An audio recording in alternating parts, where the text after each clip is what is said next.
porque la OEA, a través de Luis Almagro, dijo que lo que ocurrió el 2019 fue un fraude electoral. Hubo un golpe de Estado en Bolivia. Ocurrió el día 20 de octubre cuando se cometió el fraude electoral que tenía como resultado el triunfo del expresidente Evo Morales en primera vuelta.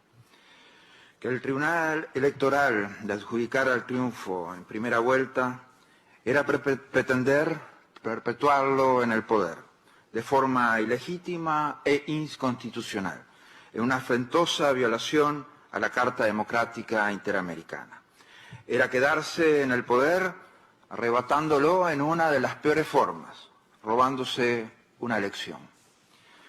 Era robarle la soberanía al pueblo, ese pueblo que le había dado más poder a Evo Morales que a nadie en la historia de Bolivia.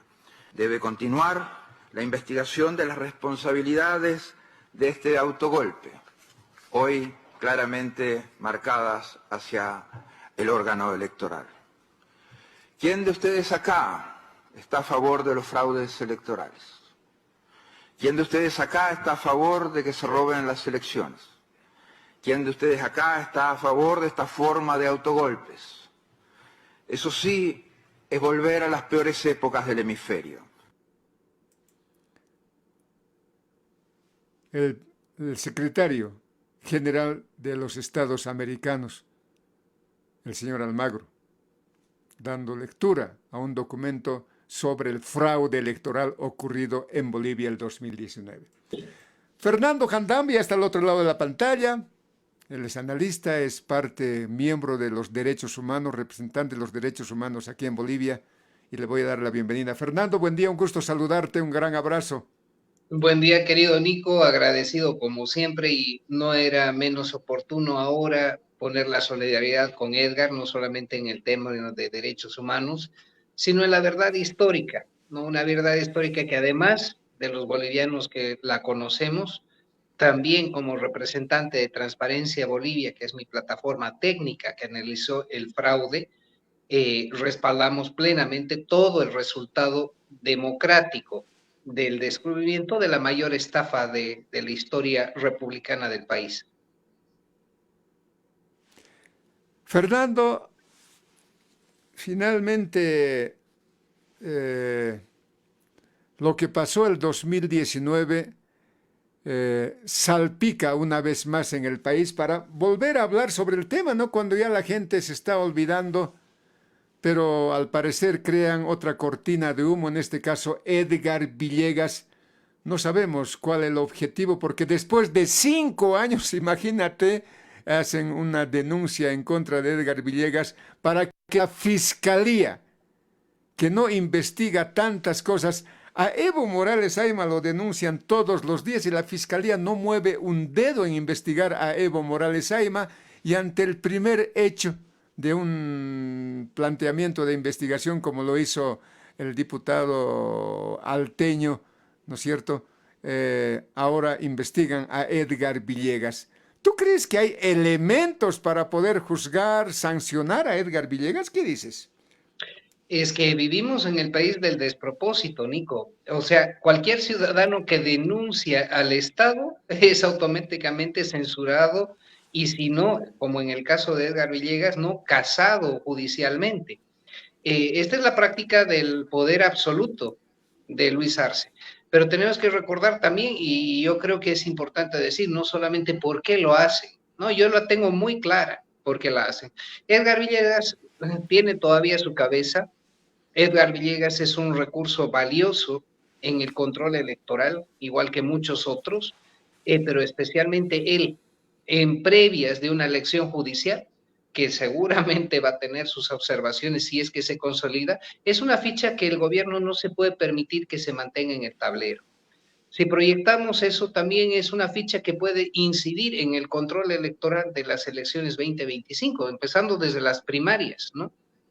El boliviano sabe que el sistema electoral, y hablo del sistema no solamente informático, ¿no?, sino todo el proceso que involucra desde la contratación de los servicios para las actas, la cadena de custodia, los sistemas informáticos, ¿no?, y el resultado y la forma de transmisión de resultados, para los bolivianos es absolutamente censurado, ¿no? Entonces ejercemos nuestro pleno derecho al control social.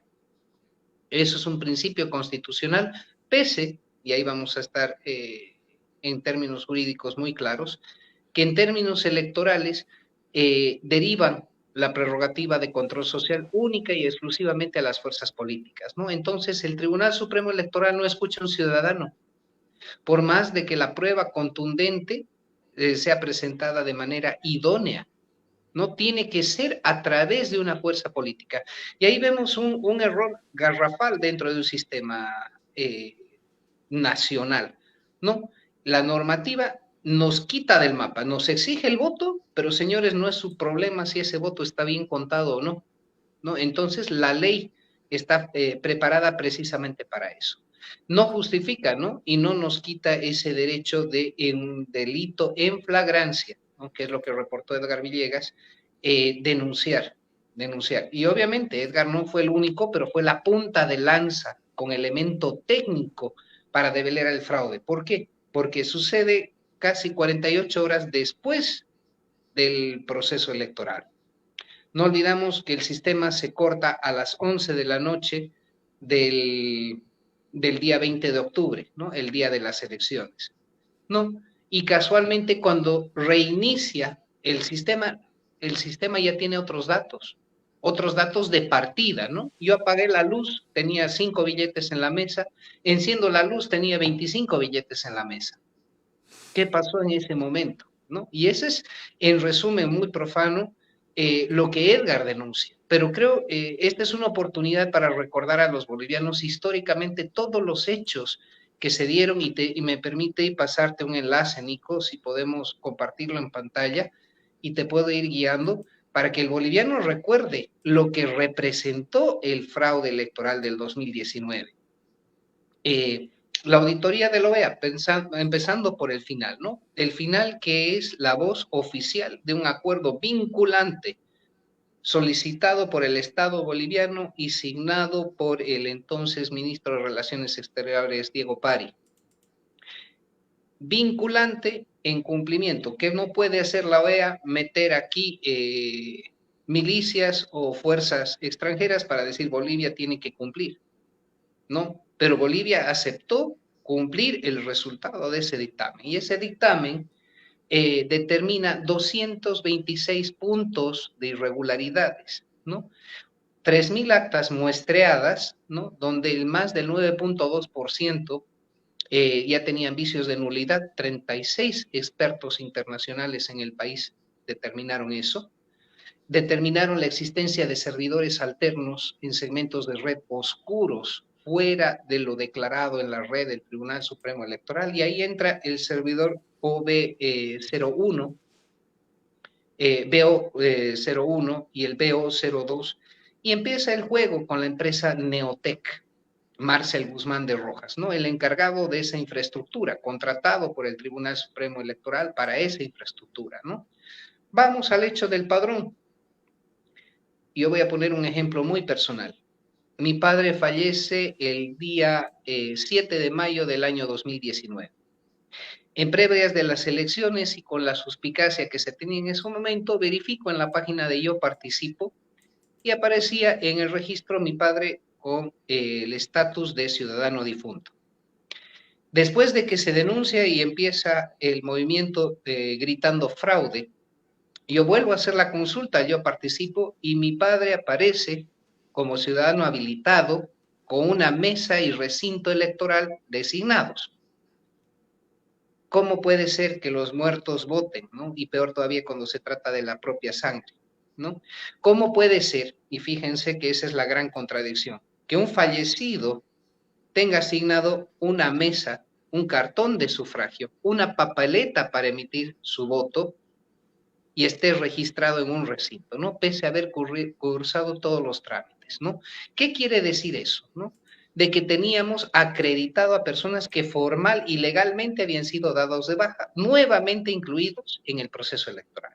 Ese es un ejemplo. Tenemos 12 puntos de control de ethical hacking, Álvaro Andrade, ¿no? Que se encargaba del análisis de vulnerabilidades del sistema electoral y denuncia, ¿no? 12 vulnerabilidades que están entre los documentos que te compartí, justamente el último enlace, Nico, Sí. donde habla concretamente, ¿no? De lo inseguro de todos estos sistemas, ¿no? Y me voy a permitir simplemente mencionar algunos de ellos que los tengo aquí a la mano. Permíteme.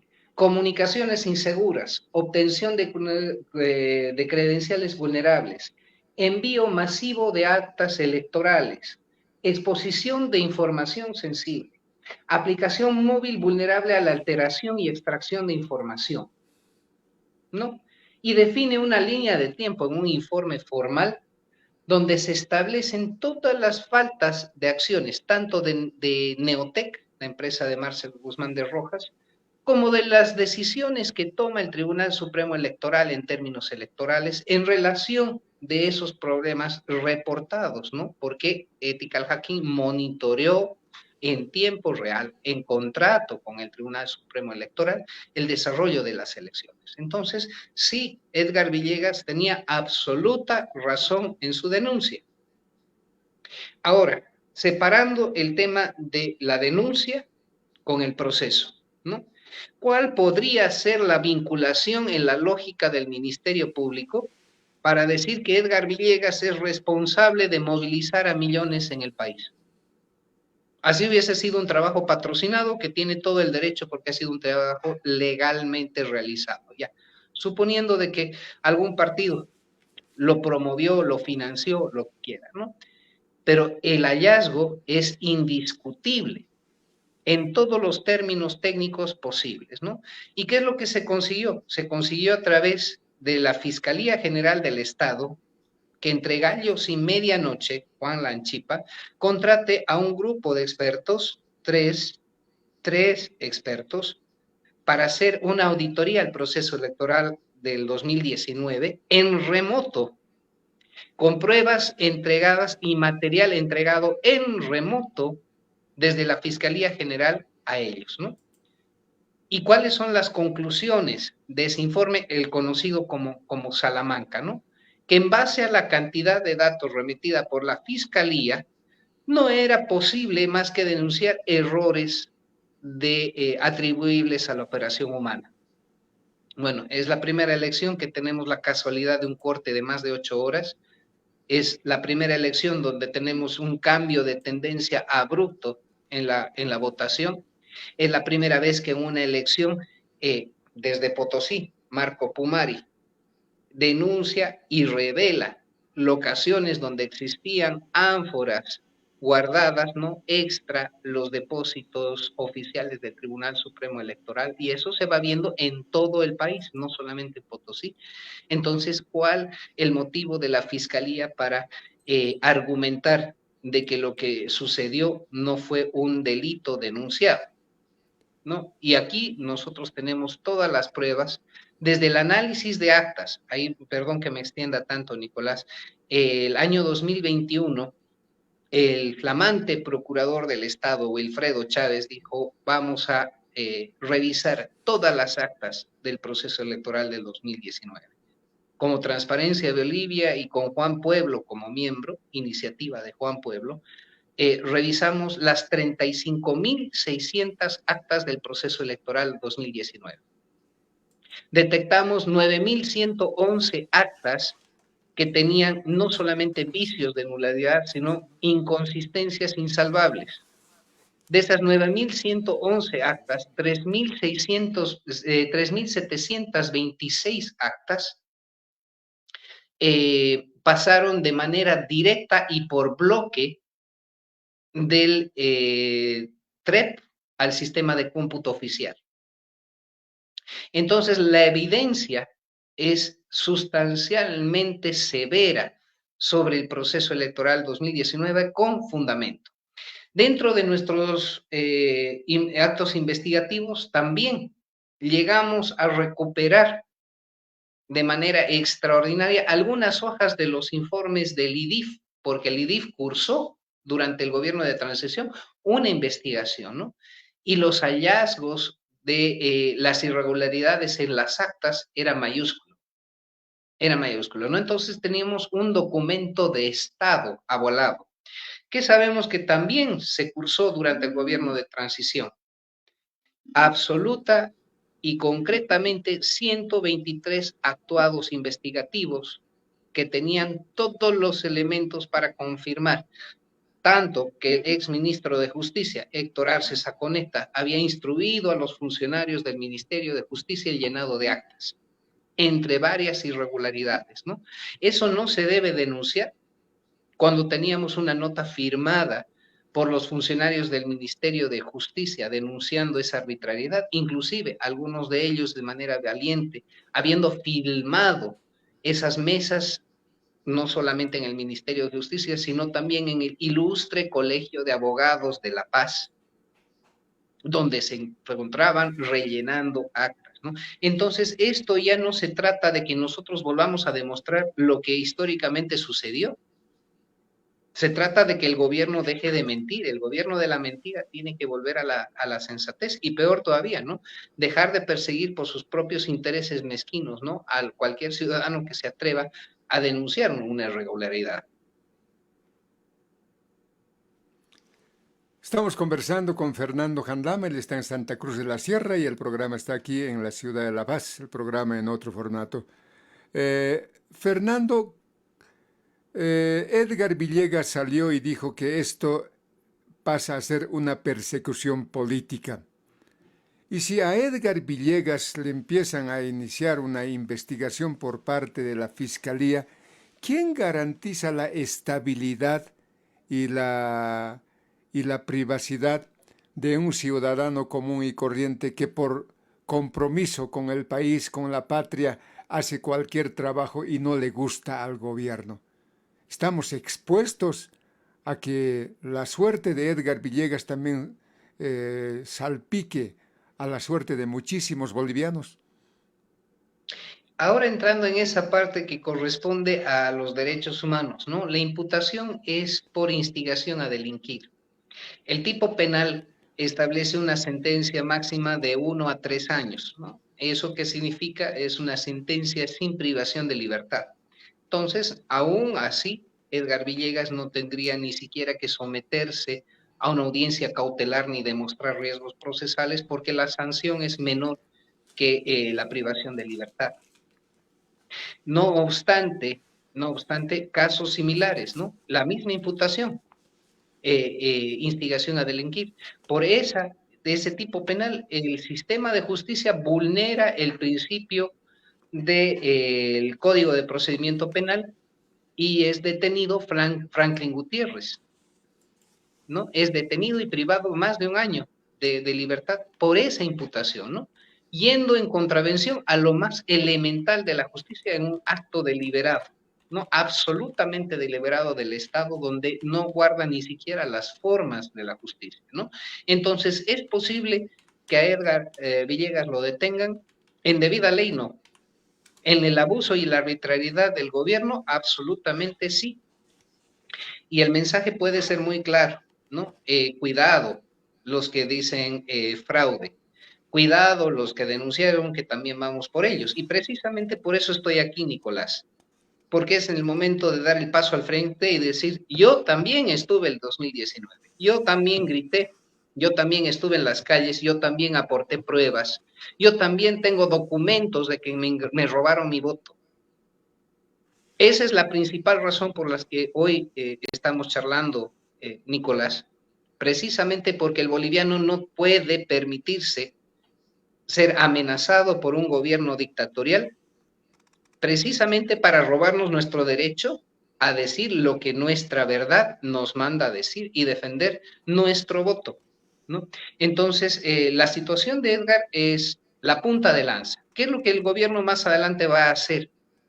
Yo digo de una manera afirmativa, ampliar a otros, ampliar a terceros esa denuncia, con seguridad porque necesita una nueva bandera para seguir amenazando e infundiendo miedo a la población. Segundo, obviamente, a todos los opositores, como yo y como otros, ¿no?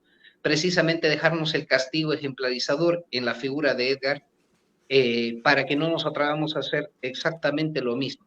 Y exactamente lo mismo quiero decir, defender nuestros plenos derechos y garantías.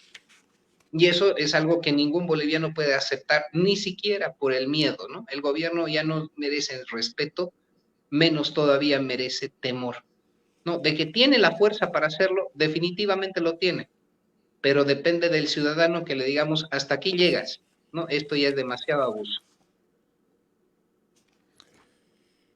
En el capítulo tercero de la Constitución Política del Estado dice de derechos civiles y políticos. Se supone que esta es la Carta Magna sobre el cual se deben regir los destinos del país y el gobierno central se debe regir por esta Constitución, que ellos la impulsaron y la aprobaron. Dice el artículo 21, las bolivianas y los bolivianos tienen los siguientes derechos: a la autoidentificación cultural, 2, a la privacidad, intimidad, honra, honor, propia imagen y dignidad, a la libertad de pensamiento,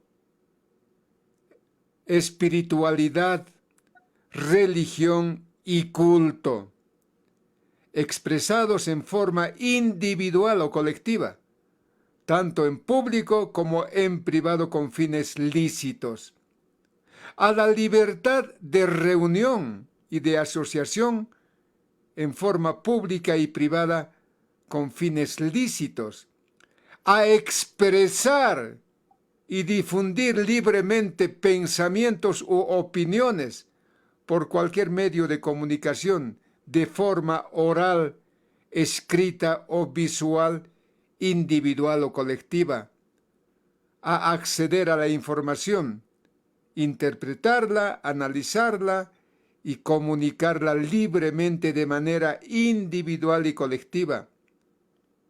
Esos son los derechos civiles y políticos en el país que dice la Constitución Política del Estado. Bueno, si no se cumple esta Constitución, ¿cómo podemos articular la vida de los bolivianos en determinado régimen político, querido Fernando? El gobierno hace mucho tiempo que no respeta su propia constitución. No es novedad. El hecho de la autoprórroga de los magistrados es una vulneración a la Constitución. El hecho de hacer el censo cuando le da la gana al gobierno es una vulneración a la Constitución.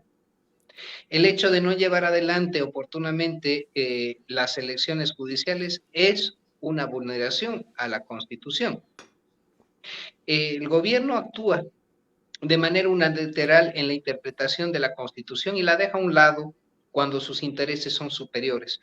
Cabalmente antes de que yo entrara, Nicolás, estaba presentando esa nota, ¿no? Y esas declaraciones respecto a la posible habilitación de Evo Morales a la candidatura, y si no fuera habilitado, la frase textual de esa declaración decía, por las buenas o por las malas.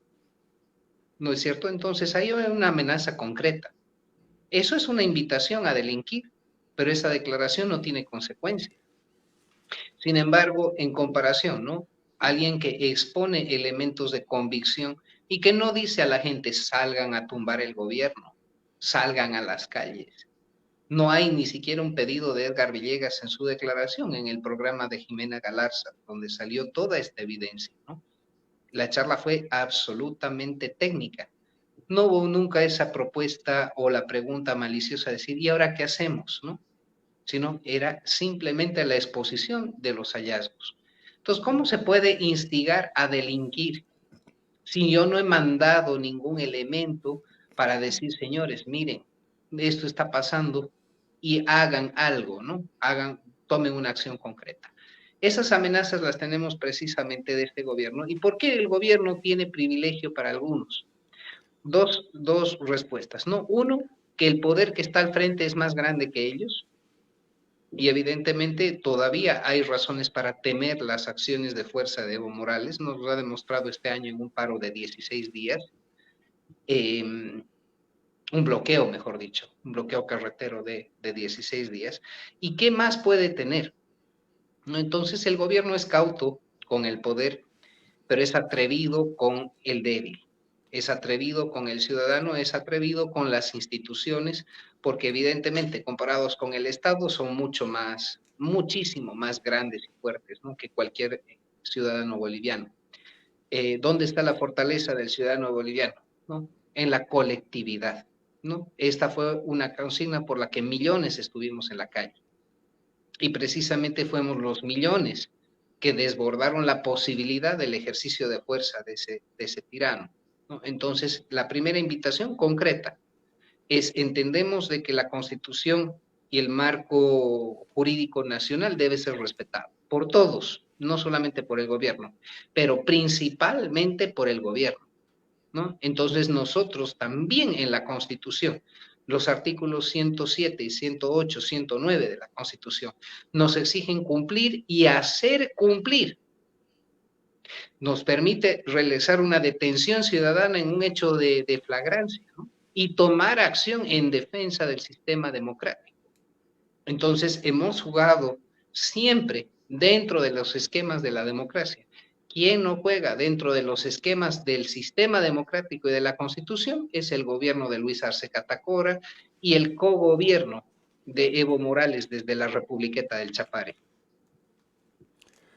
Uno de esos millones, una de esas millones de personas que estuvo en las calles es José Luis Bedregal también, que está al otro lado de la pantalla y le vamos a dar la bienvenida.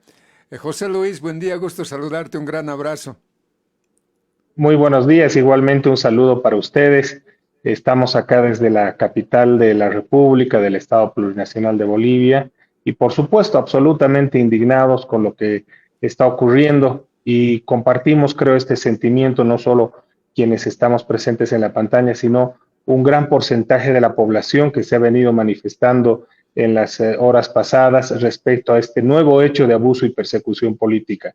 Nosotros, por supuesto, expresamos nuestra solidaridad inicialmente con el ingeniero Villegas, y en segundo lugar, pues estamos trabajando para sumarnos a las acciones y asumir también medidas que pongan freno a este atropello, a este uso del Ministerio Público, a este intento de usar nuevamente a la justicia como un instrumento disuasivo, como un instrumento de persecución de carácter político, en un hecho que sigue empañando el estado de la democracia en Bolivia. ¿Qué hay detrás de todo esto, querido Pepe? ¿Por qué de pronto aparece este hecho en contra de Edgar Villegas? Son dos elementos fundamentales, creo yo. Primero, que ya estamos en un año preelectoral y por lo tanto los mensajes del gobierno van a seguir en esta línea.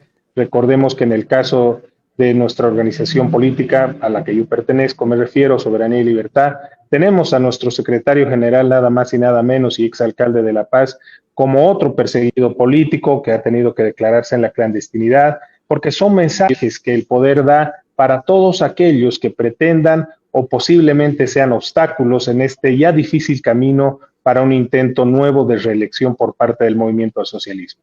Pero creo que además hay un intento mucho más estratégico, y es el tratar de sembrar, de construir una cortina de humo para tapar los grandísimos problemas que tiene en este momento el movimiento al socialismo, una confrontación vergonzosa, una confrontación que ha llegado a ribetes escandalosos y que por supuesto le están restando votos, adhesiones y simpatía de sus propios adherentes, de la propia gente que en su momento votó por el MAS, al descubrir que ambas alas tienen mucho que ocultar, tienen mucha suciedad escondida en sus armarios, muchos muertos en sus armarios, muchos trapos sucios que lavar, y por supuesto eso le va a pasar una factura política muy alta en las próximas elecciones, y tratan de ocultar todo esto con una nueva cortina de humo a costa de los derechos civiles, políticos y humanos de una personalidad como es el ingeniero Villegas, que ha hecho lo que todos los bolivianos hemos intentado hacer desde donde hemos podido, recuperar y defender la democracia.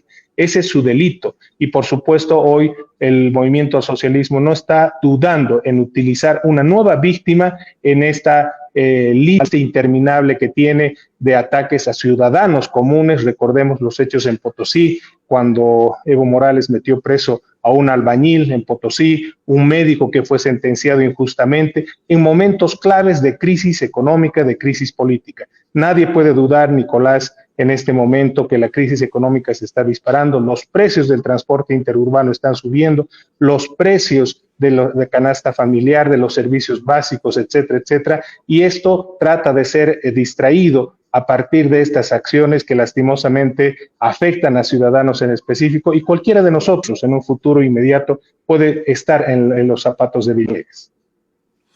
Ahora, no sé si esto le aumenta, mejora la popularidad del gobierno y del movimiento al socialismo, o le resta, más bien, imagen al gobierno central, obviamente al margen del movimiento al socialismo, de los militantes del movimiento al socialismo. No sé si esto le favorece o le resta puntos al gobierno nacional. ¿Cómo ves, Fernando? El gobierno ya no tiene ningún problema para buscar popularidad. El ejercicio de la fuerza no es una novedad. Vemos el caso Venezuela, las crisis del 2014 y del 2017, ¿no? Donde millones de personas estuvieron en las calles, ¿no? Con paros en ambos escenarios de 120 días. Estamos hablando de 4 meses de confrontación permanente en las calles. Y cabalmente, el primero por elecciones, ¿no? Y el segundo, ¿no? Por los disparates de Nicolás Maduro, que no buscaba popularidad. El gobierno en sus nuevas alianzas, terribles alianzas, ¿no? Aliado a Irán y a Hezbollah. Eso no lo acepta el mundo libre y no lo podemos aceptar los bolivianos. Acuerdos militares con Irán, terrible para el sistema democrático boliviano, entendiendo de que no somos una pieza que juega sola en un tablero global. El interés de Luis Arce sigue siendo consolidarse como el siguiente dictador debajo de Nicolás Maduro, debajo de Ortega de Nicaragua, y estamos siguiendo ese paso, ¿no? La economía no es prioridad. Es más fácil administrar un pueblo pobre, la historia nos lo ha confirmado, ¿no? Que se dedica ya no a vivir y pedir libertades, sino a sobrevivir. Entonces, el camino de la pobreza, donde todo con el Estado, nada fuera del Estado, es uno de los mensajes concretos, ¿no? Y la acción contra Edgar Villegas es otra demostración de formas, ¿no? Donde el gobierno sigue con el puño cerrado en su debilidad institucional, en su debilidad de gestión, en su debilidad económica y política, tiene un elemento que es ampliamente ventajoso, ¿no? El uso de la fuerza, ¿no? Y esa fuerza traducida en la justicia, en la fiscalía y en la policía boliviana. Ahora lo curioso es, ¿no, José Luis, de que el gobierno ataca, ya sabemos a quiénes, y los otros tienen piedra libre.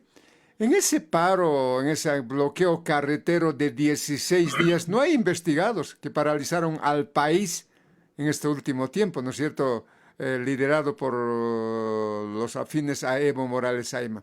Pero ahora hay otra investigación, ¿no es cierto?, una citación, y además rompiendo las estructuras jurídicas en el país, porque hay jurisdicción de las investigaciones, o sea, de procesos judiciales en el país, jurisdicciones donde se supone que cada ciudadano tendría que ser juzgado, notificado en el lugar donde vive y no trasladarlo de un lugar a otro. Hay un proceso por los 36 días de paro en Santa Cruz de la Sierra y que me parece a mí, pero tesorífico. Ahora los investigados de esos 36 días de paro los quieren traer aquí a La Paz, ¿no es cierto?, para juzgarlos, para procesarlos, y eso lo denunció Vicente Cuellar. Escuchemos. Ha determinado como competente al juez que está llevando la causa en la ciudad de México. Obviamente que se muestra claramente que han sido presionados. Seguramente el Ejecutivo ha enviado a sus emisarios. ¿Para qué? Para presionar a los administradores de justicia de aquí de Santa Cruz. Lamentablemente tenemos que seguir con esta persecución política. Un juez tiene como 20 denuncias de corrupción. Un juez que en este momento está aspirando a ser magistrado del Tribunal Constitucional va a seguir llevando la causa, en este caso, solamente por pedir censo.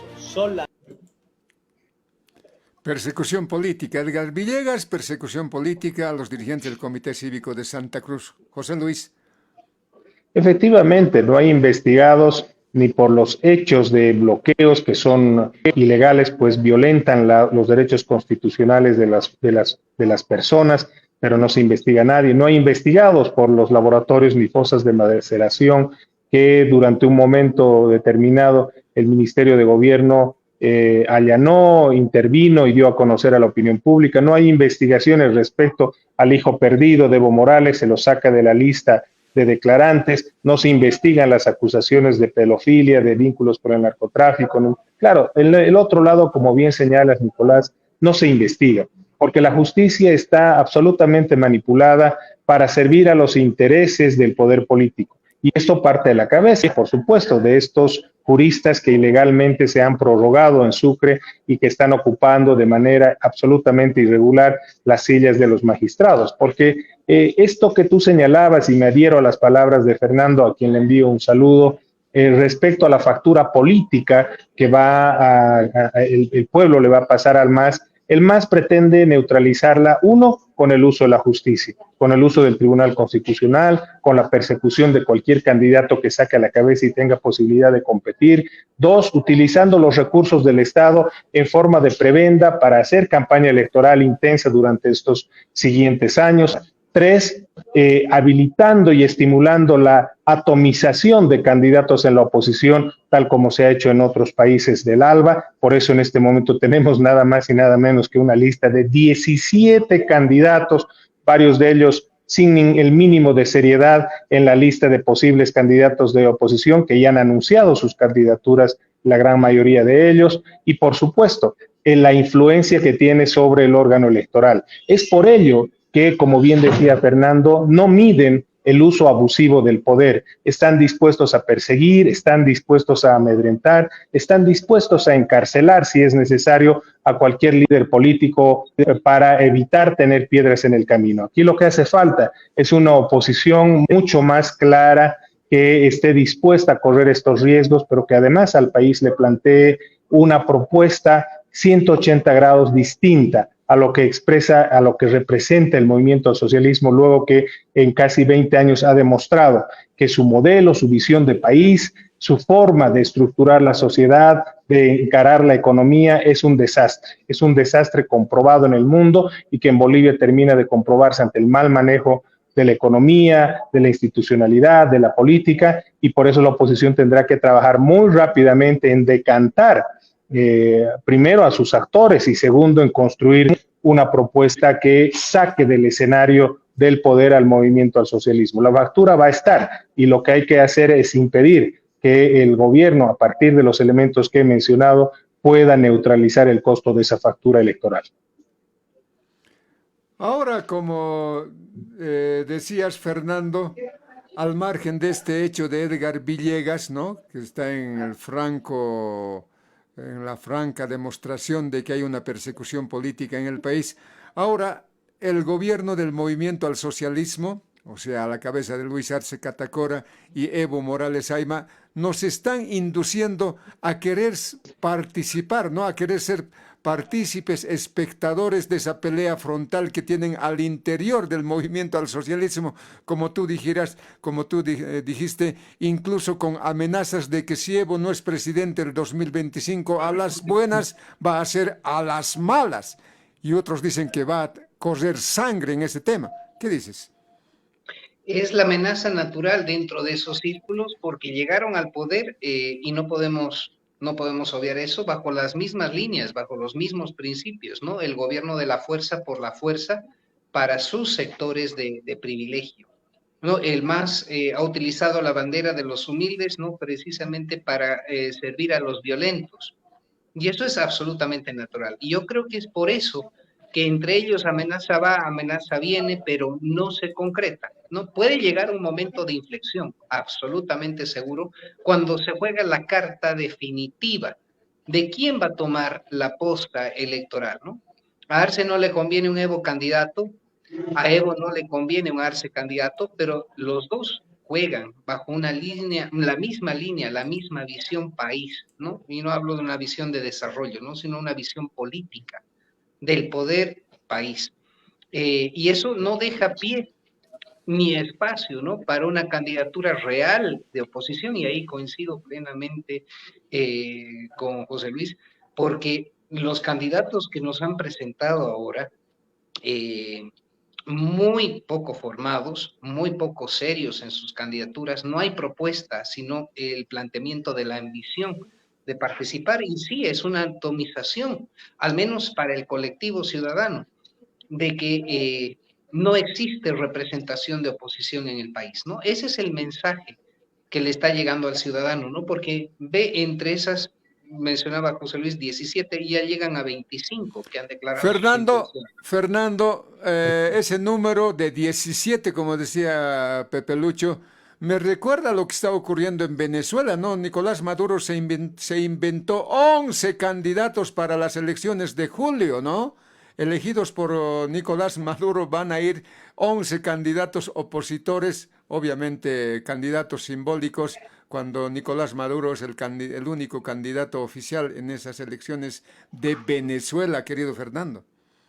Es una práctica regular de estos regímenes, ¿no? Pero si vemos objetivamente el momento que se necesita el voto, Arce solo tiene una base militante que es el funcionario público, ¿no? Entonces es una base limitada, ¿no? Pero que le pueda dar un número regularmente representativo, ya un 30% asegurado. Evo Morales no tiene un índice de popularidad, salvo su militancia y además ya perdida. ¿Qué es lo que tenemos ahí? Tenemos dos enanos políticamente, que lo que están tratando de hacer es empujar a la oposición para que sean mucho más pequeños que las opciones que ellos nos ofrecen, ¿no? Y esa es una realidad, porque no ha existido y no ha llegado todavía a consolidarse una propuesta, ¿no? Con un liderazgo sólido, al que la mayoría de los bolivianos que quieren recuperar su participación en el mundo libre votarían de manera natural, entran estos juegos de ruido electoral. En referencia directa a esas 17 o hasta 25 candidaturas, ¿no? El gobierno puede abrir totalmente el paraguas o decidir en el último minuto cerrar el paraguas para esas candidaturas. No olvidamos que de 11 frentes que tienen documentación acreditada en el Tribunal Supremo Electoral, solamente 2 fuerzas políticas están al día. Entonces, hay tarea todavía por hacer para que de esos 17 o hasta 25 candidatos hagan responsablemente la tarea de habilitarse. Pero no es solamente eso, ¿no? No se ha planteado coherentemente hasta el momento una propuesta país viable, salvo decir somos la alternativa al MAS. No, y eso no es suficiente para lo que Bolivia merece. Si pensamos en la crisis que tenemos al día de hoy, el siguiente gobierno tendrá que ser un gobierno de emergencia y un gobierno de salvataje. Hay que entenderlo en esos términos, ¿no? Entonces, asumir la responsabilidad de conducir el país del 2025 en adelante exige la máxima responsabilidad y la máxima solidez en lo que debe constituirse, ¿no?, la recuperación de Bolivia. Pepe, al parecer el movimiento al socialismo a la cabeza de Luis Arce Catacora y Evo Morales ya han empezado su campaña rumbo al 2025. Hemos visto esas últimas concentraciones allá en Yapacaní, allá aquí en la Plaza de San Francisco, y los préstamos que empieza a articular el gobierno nacional a la cabeza de Luis Arce Catacora están destinados a los ofrecimientos a las diferentes regiones, obras, seguramente con miras ya a las elecciones del 2025. Entre tanto, al otro lado no vemos nada, 0 por aquí, 0 por allá, querido Pepe. Efectivamente, a ver, el MAS ha comenzado de manera prematura ya el año pasado la campaña preelectoral, pero creo que lo ha hecho de muy mala forma, porque está enredándose y envolviéndose en acusaciones y contraacusaciones de muy alto calibre, que por supuesto van a tener un efecto negativo, insisto, en su voto blando. Eso es inevitable y ellos lo saben bien. y no están pudiendo controlar esto porque tienen pues un problema congénito y es la incapacidad de diálogo y de negociación y generación de consensos que han expresado a lo largo de su existencia y que ahora va a ser muy difícil que puedan solucionar. Pero bueno, en política nada es absolutamente imposible. Del otro lado, creo que de manera natural han aparecido ante la debacle del sistema de partidos muchos aventureros, muchos ciudadanos que piensan que por tener likes en sus TikToks o seguidores ya están preparados y listos para una carrera presidencial sin tener una estructura nacional que al menos el día de las elecciones les pudiera garantizar el cuidar los votos en las mesas electorales. Es una barbaridad. No tienen los recursos financieros necesarios y no tienen un equipo, una estructura. Es decir, se lanzan al ruedo seguramente inspirados por algunas ambiciones muy inmaduras u otros inspirados por la mano negra o mano azul del propio movimiento al socialismo y del gobierno en particular. Pero creo que varios de esta lista tienen condiciones que en su momento seguramente las presentarán, harán acuerdos con lo más rescatable de esta lista a la que estamos haciendo mención